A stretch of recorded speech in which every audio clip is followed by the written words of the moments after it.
Ladies and gentlemen, Joshua Chastain, your host. Welcome back to the W.L.L. show.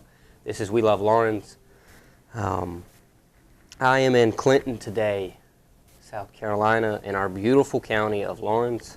And first of all, let me give a big shout out to Isaac down here at the Vestibule Coffee and Tea for hosting us down here and allowing me to use his building and his facility to broadcast this and put this on for you guys. So if you haven't been down to see him, please do go see him. I also need to take this time to thank our sponsor for this video, which is Big D Butcher Shop, also here in Clinton. So if you haven't went and stocked up on your meats and groceries for the week or month, go down and see him. I will drop his page as well as his address in the description below. And let's get rolling with this, guys. So I am here, and a lot of you may recognize these two lovely gentlemen here. We have Walter Hughes Jr. and Walter Hughes III. So Walter and Walter, thank y'all for taking the time to sit down and speak with me. As y'all could probably guess, this is Sadler Hughes Apothecary, who we are interviewing today. And I just want to start out by saying, y'all have a new building coming. So is that a good thing, or is that going to be a scary new venture that you guys are kind of stepping into right now? I wouldn't say it's scary. It's to compete, you have to be a competitor. So we are getting on that playing field, and there will be some things we learn. And I think we're both going into it with an open mind of some things are going to have to change in the workflow. Not big things, not fundamental things, but it'll be a fun new challenge, I believe. I have a quote on my cabinet from Deming, and it says, "Change is not necessary. Survival is not mandatory." No, of course, it's an outlay of cash, but I think if we don't change, we are becoming a dinosaur. People want things faster. They want convenience. Where we are now, we're kind of choked off. We need more room. We're kind of on top. We have changed and expanded our scope of what we do, from vaccinations. We do medication therapy management. We do a lot of things that are out of the scope of a regular pharmacy now. As we have evolved, more things are graded now on outcomes instead of just throwing pills and everything at people. So to accomplish those goals in long term, we need to move. A lot of people like our little pharmacy and everything, and they go, "Oh, don't change anything." I said, "Well, you have to change a few things." Well, but the main thing they want is all our artifacts from 100 years ago to come with us, and we are sure that we're going to have a glass case for all that. Oh yeah, that'd be. Even though the industry says that's the worst thing you can do, is try to have the nostalgia. I mean, I guess the industry might say it's the worst thing you can do, but in a small town, when you have that much history inside of a small town, some people like to still be reminded of the good old days, I guess you could say. We listen to our customers. If that's what they want, that's what they want. Customers are always right, and that's what drives your business. So that's what drives your business. You kind of got to listen to them. Well, and we are very fortunate with the folks that come to our store. I mean, we have some wonderful people that come in. That makes it easy. Or maybe not easy, but enjoyable to work with. So I know that I spoke briefly to you, Walter. I'll say the younger, yes, in a way. Yeah, that's fine. Walter the third. Young, old, I know I spoke to you briefly about a little bit about what we do, and you were very interested in what we do. And I guess my question is, have you ever seen anything like this being done within Lawrence County? No, not as far as highlighting. Well, I mean, outside of traditional local periodicals and things. No, I think it's wonderful what you're doing. Just doing your research, and I guess it would be like traditional or like podcasts. It's long form. It's nice, easy, and no, I think it's necessary because I think a lot of things go under the radar. They do. It's nice to have someone that's passionate about where they are, and it's a nice change of the pace instead of hearing how things aren't what they used to be, but instead someone focusing on the now and the future, saying, "Hey, this is what actually is here right now. That's right. This is where the potential is." I mean, it's refreshing, isn't it? Once I start reading up and looking at what you do, I mean, it's great.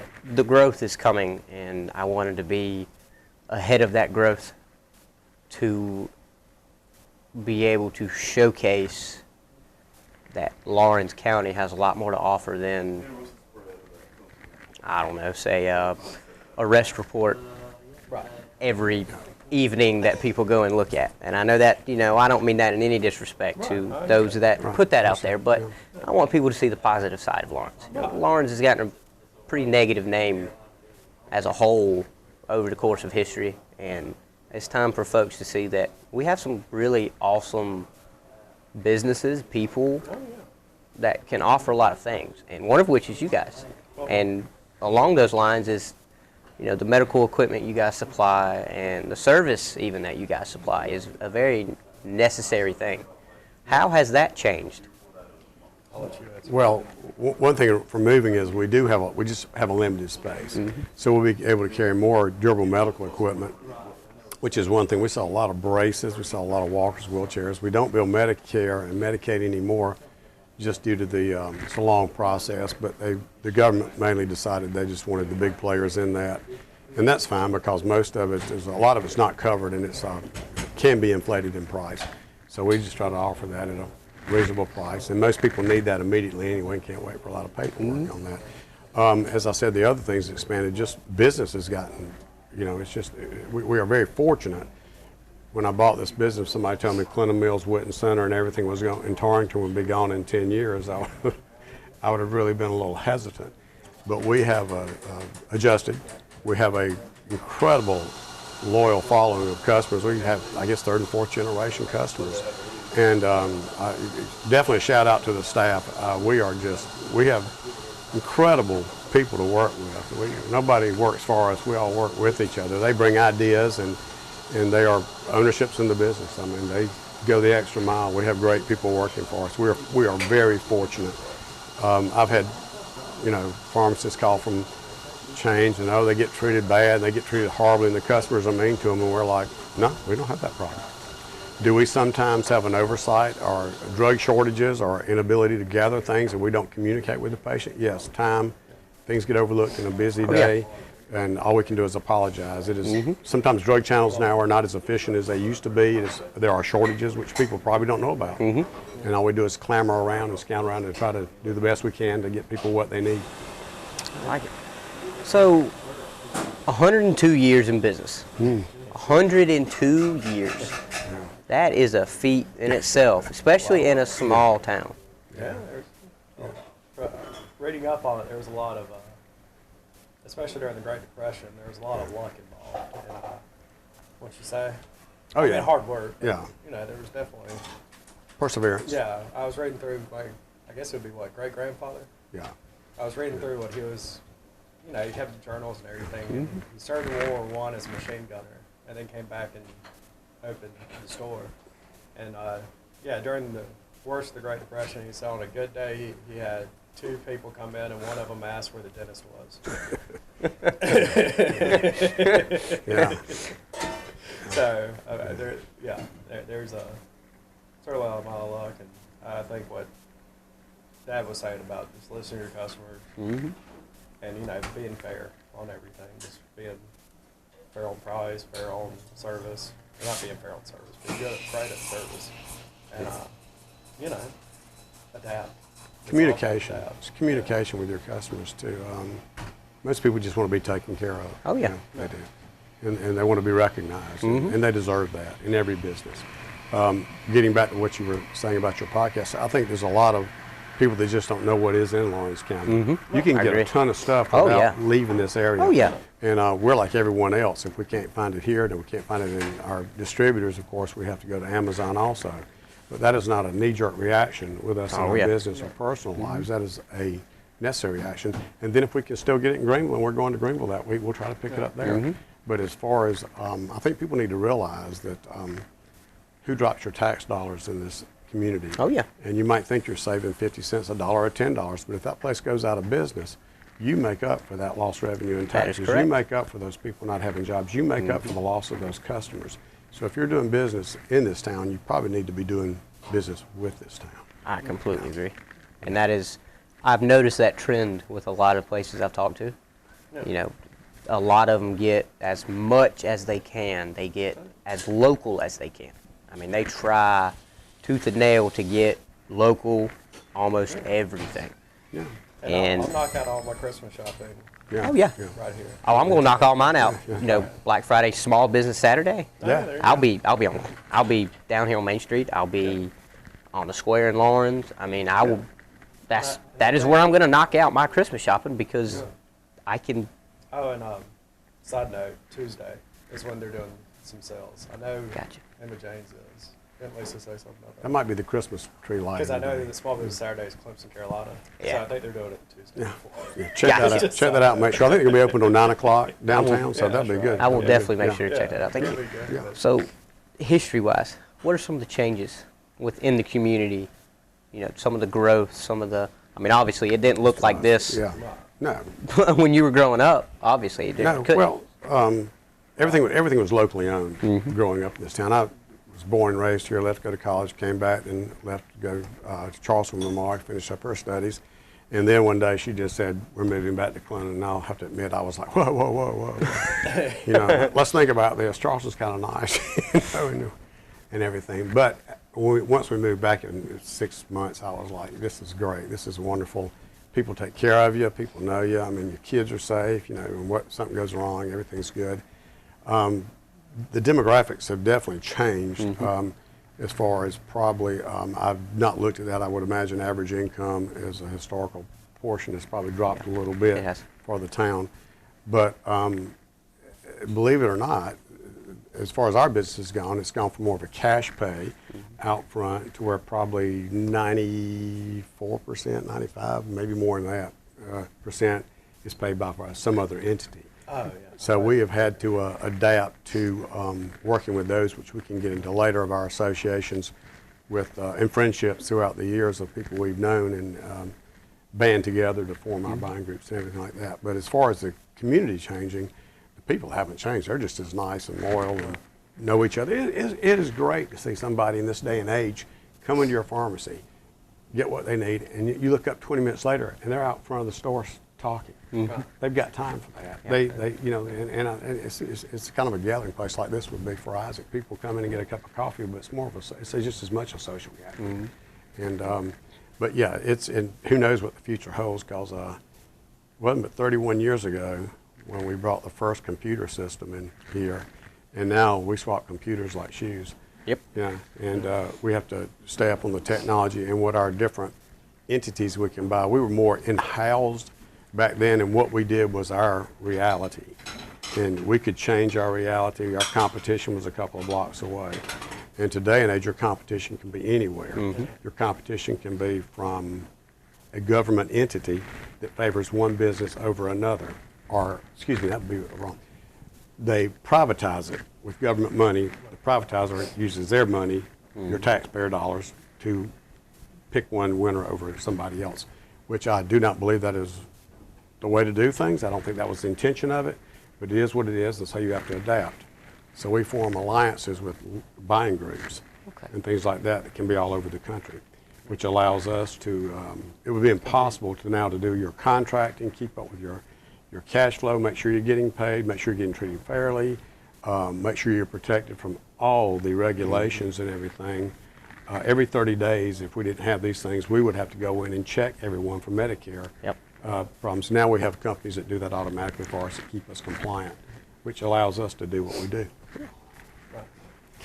So I mean, But basically, getting back to what I think you were saying, is we're no longer just competing with the store down the street. We're competitive with online, which is not for us at least, not as intimidating. I mean, it's just, yeah, you can't charge $1 million for something if someone else can do it for $10. exactly. But it's not horrible. It's just you have to check it. You can't just ignore it and hope it goes away. It's like I said, you have to be. If you want to compete, you have to be a competitor. Yeah. Oh yeah. Complaining is kind of self-indulgent. It is. I agree. I completely I agree. mean, yeah, I mean, 100% I if agree. it makes you feel better, I'm sorry. But I'm not. Yeah. I mean, at the end of the day, it doesn't solve many problems. No, it I mean, I think recognizing the problem and trying to figure out how you're going to circumvent it is better than or meeting it head on, and it's better than just complaining about it, because complaining is a lot of wasted energy. I think complaining sometimes does help identify a problem, but then you need to go to your resources and say, how do we hurdle this? Yeah. And that actually brings me to my next question. What are some of the problems that y'all have had to overcome throughout the years? You know, some of the ups and downs and some of the, I mean, the big major, like, wow moments that really made y'all have to. When we mention insurance, we don't mention any companies because it's kind of Obviously. like an NDA that Yes. you sign to where Mhm. there's, when you talk about Completely billion-dollar understand. companies, they can participate in retribution. I would say probably 2014 with Yeah, a large payer, that one, a yeah. large payer, and cut reimbursements to basically every independent, just independent in the state, and it came out that they were paying chains more, and it was, trying to word this properly, it was with state tax money. Gotcha. But it was paying independents less, and then through the efforts of Walt and 5 other independent pharmacists worked with legislators to identify this and show evidence, and got that changed. But I think that took out 2 independents. 10 yeah, it took out. independents, We probably were altogether. preemptive on it. We got it immediately, unfortunately, with our relationship with the legislators, and I mean, I know all my guys, and they're great, and they're open to your talking, but they don't know unless you tell them. But we saw, I think it was Iowa, before they could react, they lost 40 independents. Wow. And the thing about it, like I said, this was with tax dollars to put them out and enhance their competitors. So we always say, you know, if it's 2 cents for everybody, it's 2 cents for everybody. I agree. But don't pay me 2 cents, pay my competitors 20. Let's keep it even.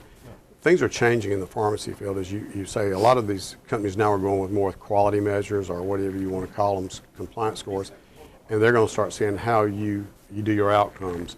And right now we probably are in a We're in the top 2%. 2%. As far as outcomes. And so that will bode badly for some of these other entities. I don't mind calling it mainly large box. They need to invest more in the human care agree. of people. And I more- do agree more with of that. the human touch. Not saying they can't do it. It's just not conducive right now. But as we go from more of a product payer model, or it'll be a hybrid from a payer product model to a fee for service to an outcomes thing, how much these people are benefiting from all this money we're throwing into healthcare. Growing up in Clinton, within this small community growing up, what's your fondest memory in Clinton?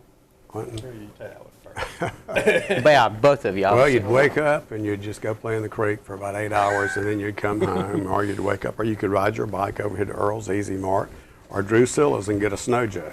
And Nice. you probably had to be about 8 before your parents would let you cross the road there because it was so busy. But we would go to Drusilla's. I think a snow joe was a nickel. You know, Coke Wow. was probably a nickel. I think the sucker, what was it called, Mary Jane or Black Cow, whatever it was 2 cents maybe. And she was a wonderful individual. I mean, I can just remember that as being somebody that I just thought was the greatest person in the world. She was good. And then riding down to Earl's Easy Mart and getting a drink, or the Clinton Cafe. I remember going there as a little kid, and they would always have the dice in their row, Yeah. and that was to see who paid for the coffee or the meal. Ah, you know. okay. And it was definitely a gathering place. And I remember the Wilsons fondly. And just remember, you knew everybody you went, from Roses to Belk to everywhere. And I think that community can still be there. I think it possibly is still there. It just takes an effort on each individual to know each other and be involved in community things, civic clubs. I think we've seen a decline in those. I know I'm in Rotary. I know the Lions Club is still in Joanna, and hopefully we'll see those come back. There's a purpose for those and a need for those in the community for what they serve. Yeah. I agree. Yeah, but it was Clinton was it was an Andy of Mayberry type thing. I mean, it was just nothing happened. It was dull. It was peaceful. You know, your dogs weren't on in fences. You didn't have to worry about anything. It was great. Yeah, it's nice. I knew my teachers. Yeah, you just knew everybody. It was very community oriented. And you? Then for me, the one that pops in my head is we grew up on South Owen Street, right here, and we were over. It was all the neighborhood kids. We were on Joanne McNeil's porch on that swing, and somehow the swing got caught under it, and we all just went flying. Ah, okay. And I don't know why it's a fond memory. It's just funny to me. And of course, Mom was across the street, and all the parents around, and I just remember none of the parents getting too fussy about things and just kind of, wash it off and get back outside. But yeah, for some reason that's the one that's popping into my head. Well, there again, there was a generation there that I hope we're replacing. I guess it'll be time will tell if we're replacing them. And it was a generation that had time for everybody. Whether you were, as a little kid, they still had time for you. That's right. It was a lot of role models back then.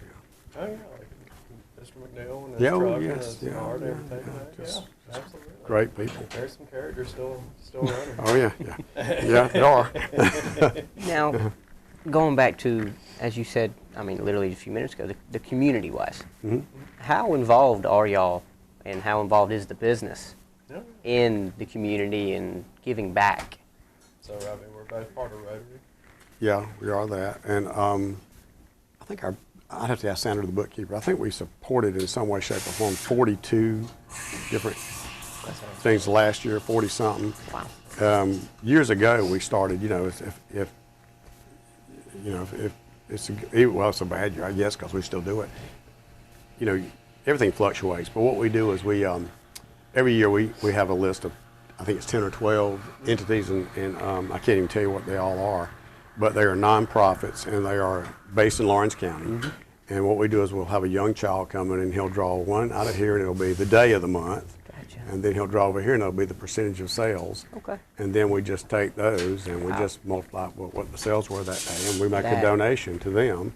And then we do it at Christmas because it's a time to be thankful for everything. Yes, I completely agree. And there's a lot of good agencies and a lot of need in Lawrence County. There's need everywhere, but I guess seeing it on a day-to-day basis in this town, That's the big one, but I know we do Yeah.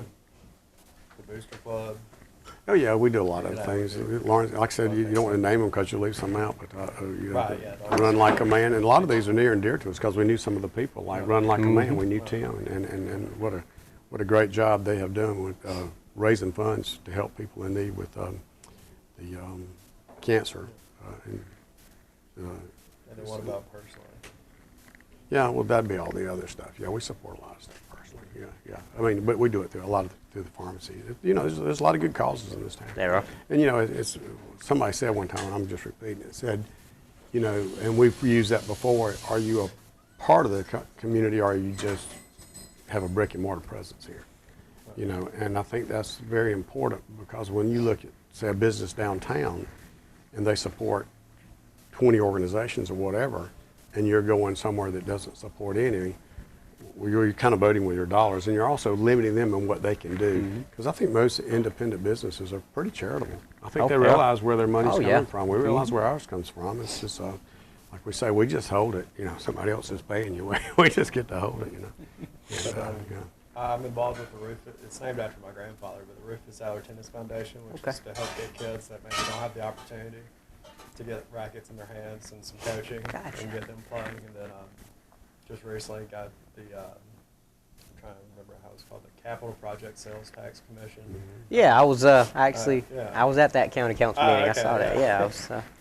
So doing that to try to get a win for the county in there, and it's just getting started. But That's going to be a big win for the county if it. If it goes through, I think it would be good. Yeah. Otherwise, I wouldn't be doing it. But Obviously. As somebody put it, there's not a lot of money left. If we're going to have anything, we're going to need to pay for it. That's right. And that's just the way it is. It's sad but true. It is. It is. Yeah. But I think it can be done. Oh yeah, I'm optimistic. I think you need to be optimistic. I look at a lot of things changing in town. We've got a new owner coming into True Value, and I think it's wonderful to have some young blood moving in. You've got a lot of businesses open. You got Isaac, you said, so many years ago. It's nice to have these people moving in. It's very nice. Which is in business too. You need young people moving into your business because things change rapidly, and you need to have people that have a pulse on what's going on and what's desired.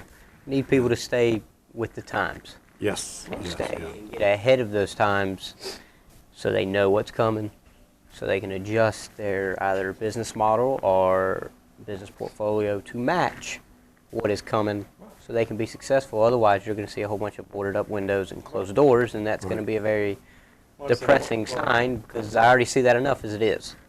I mean, and it's better to be proactive than Yes. reactive. Because, if you get behind the eight ball, it's kind of find your way out of a hole. And that's very difficult to do.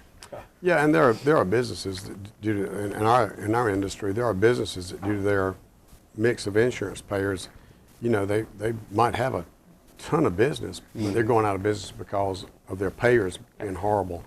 Whereas, you know, if you have a good mix of everything, you can absorb this until it gets corrected. And a lot of times they do get corrected when the attention is brought, but how long can you weather a storm? And that's true of any business, you know.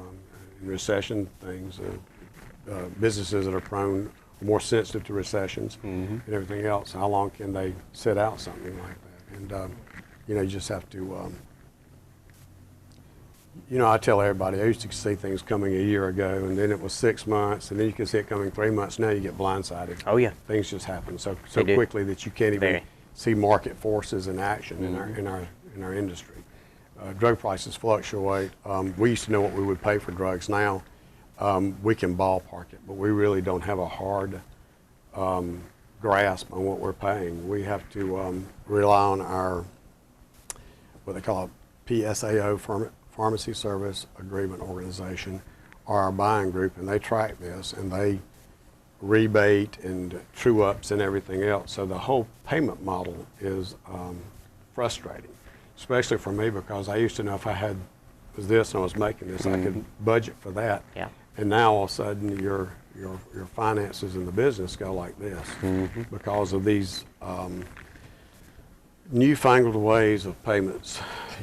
Yeah, that's a good way to put it. So it's challenging, but you know, you just, as you get older, you learn not to fret, because I've been here in independent business, was going out for 40 years, and there's 23,000 of them nationwide, and I think hopefully the pharmacy schools are giving that as an option to some of these young people, you know, and a lot have opened up. We've got quite a few more in Greenville, and hopefully we'll always have one in Clendon and Lawrence. And I believe we'll always will. Yeah. That's Well, for sure. I hope so. We're going to fight. Obviously, y'all put up a good fight. You know, again, it still blows my mind. 102 years. That's just, I mean, y'all literally went through it all. I mean, literally, y'all went through Great Depression. Y'all been through the recession. Y'all been through both world wars. Y'all been through.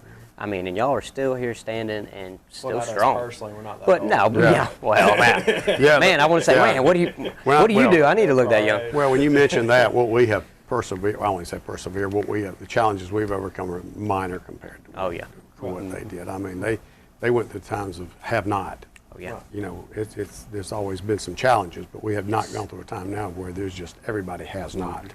You know, there's nothing to be had. And once again, I want to reiterate to everybody in our business that works there, through some good fortune and the people that work there, it makes every day a lot easier. You know, I think the right staff and just having them involved and happy and concerned about the business and being vested in it makes all the difference in the world. We're fortunate. We are very fortunate. And good customers. Yeah, we get thank you notes, and we get way too much candy, but don't stop. Keep it coming. We just, you know, like yesterday, I decided I was not going to eat chocolate, and it rolled in, so you have to put it off. And but it is nice to have somebody to think that positive of you for things you just consider as an average day that they think is over and above. And we're very fortunate, just very fortunate. Got great people in Lawrence County, great people working for us, and optimistic. That right there, the optimism from a small business, you know, an independent business in a small town is what a lot of people need to see. And I mean, I can't say it enough that is what is important when it comes to smaller towns and helping them grow. Because some people are so afraid to start a business because they don't feel like it would be successful. But if you do your research behind it, if you go, because you can get a lot of help when you start a business. I mean, a lot of help. There's a lot of ways, different ways you can get help by starting a business. A lot of grants you can get and everything else. And you may not know everything right off, because I know I sure didn't when I started doing what I'm doing. Right. I mean, I didn't go to school for this. This But I would went from. you started small. Oh yeah. Exactly. Very. And that's where you get your teething in and figure out what works and what doesn't. It went from a hobby to Figure out what. Yeah. kind of an obsession actually now, to be honest, in a way, to a small business, and it's growing towards that, and I'm excited for that. Well, that's wonderful. But that being said, we're going to wrap up this show. Connectivity, I forgot to lay that Yes. in the business too. I have friends I went to college with, and we still do business and buying groups and things today. And I remember we came back from a meeting in Charlotte, and one of them and myself had signed it, and Patsy said something about, or somebody said something about a contract, and I said, no, we just did a handshake, and we'll get the contract later. And I know that's probably, everybody's cringing. It's always worked for us. And we do everything, but these people, and I hope I have supported them in some way too, but it has been both professionally and financially, and just, I guess spiritually, for lack of a better word, philosophically, to have these connections with people that are in multi-states over time. And it didn't take 10 years, but like I said, some of them were in college, and some of them I've developed in the last 20 years, but I stay in touch with them. And I think connectivity is very important in the industry, because you have to cut the wheat from the chaff, obviously. But these people they're not going to waste your time with a lot of garbage. They're more there to help you look at industry trends, look at things that are coming, things that are working for them, things that are not working for them, and that way you don't have to go out and reinvent the wheel. And you can look how things translate in Clinton, South Carolina, that work in Des Moines, Iowa. Oh, yeah. Yeah. Yeah, and a lot of other states are sometimes, I hate to use the word progressive, but are progressive. but due to legislation or something, Yes. or just a more active organization among those states. But you can see a lot of states that have already experiencing things that we see, or that we did not know were coming down, and that is a measurable help. And these are just friendships. They get nothing out of it. They just camaraderie and a common interest. Connectivity. Remember that, guys, connectivity. It's very important. But that'll wrap it up for our show today. Yeah. Again, this is the W.L.L. show. This is We Love Lawrence. Y'all make sure to hit the bell so y'all get the latest notifications when our new videos go up. I will drop a link to their Facebook page as well as my own in the description below. Thank you again. Catch us next time. And always remember, guys, we love Lawrence. And these guys right here, I will say, little pharmacy, big heart, small community, but still a very big heart. Yeah. Y'all catch us next time, and thank y'all again for... Thank you, John.